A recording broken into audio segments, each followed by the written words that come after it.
You might get a brain hemorrhage. You might get hit by a bus. If you can't control that, then you're just a feather in the wind.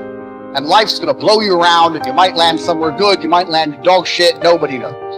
Your state of mind is what you should be able to control. If you can't wake up and say, today I'm making some money, and actually try your very, very best, and actually stay dedicated to that task. If you can't do that,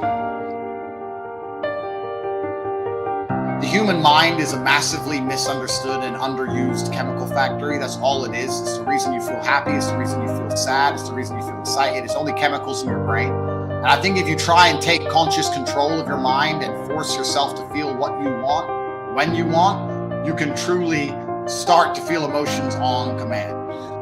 I don't think that men should ever consider how happy they are. I think that for a man, the paradigm of analyzing yourself based on your mood is an incorrect way to approach life. I don't think it makes you competitive. I just don't think it makes you competitive. I feel like as a man, life is ultra competitive and you're constantly competing against other men, whether you realize it or not. The girl you want, other men want. If you get her, it's a competition. The dollar you want, other men want. If you get it, it's a competition. The status you want, other men want. If you get it, you won the competition. Man, life as a man is hyper competitive, and you need to build a mindset that allows you to compete at the highest echelons, at the highest levels. And in my experience, people who compete at the highest levels are not people who have any concern or care for how they feel on the day. You are a man with duties, you're a man with responsibilities, you must perform, you have things you must do, and you must do them regardless of how you feel. Whether you feel happy or you feel sad, you must still train. So considering it's not going to affect your actions, why even take it into consideration at all? Why does it matter? I don't look at myself and go, how do I be happy? I look at myself and go, how do I succeed and do everything I want to do and become confident and be successful? That's what I'm worried about, achieving my goals daily.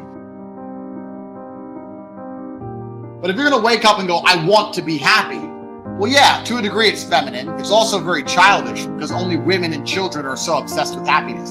But it doesn't make you competitive, because if you're concerned with being happy, that means you're only going to perform when you feel like it.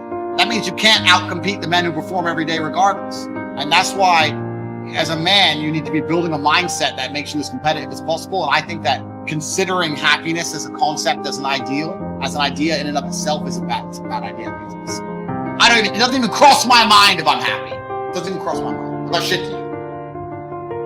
Every man understands you shouldn't be complaining about things you cannot change. You have to play the cards you're dealt. To be born a certain height and then to sit there and go, what do I do? I'll tell you what you do. You become the best version of yourself, just like everyone else does.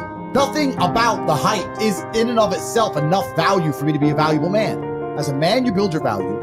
You are born with the cards you're dealt. Sure, it'd be ideal. Look, I'd love to be 7 foot tall. I'm not.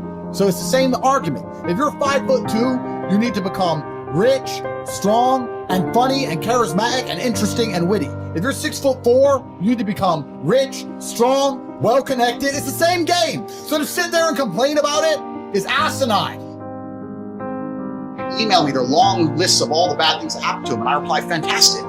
You are so lucky. You have all the building blocks to become the exact kind of man you want to be. If none of this shit happened to you, when something else bad happens to you later, you wouldn't be able to deal with it. Fantastic. Bad things happened to Batman. They killed his parents. Do you understand? That's why he's Batman. You've just told me you have the building blocks. You might become top G when I retire. What are you complaining about? He goes, well, what do I do? I said, you need to work. Take all that trauma. If you're truly heartbroken, my friend, and we've all been there as men, if you're truly heartbroken, you can't sleep. That means you're going to get in fantastic shape. You better hit the gym. You have nothing else to do. Stop watching YouTube. Stop emailing me. I want pictures of you in the gym. Get to fucking work. Heartbreak's a fantastic motivator, as is depression, as is sadness. Great. Look at what's pissing you off and make sure it never happens again. If you were jacked and rich as fuck, she probably wouldn't have left your ass. All of you have a handful of blessings.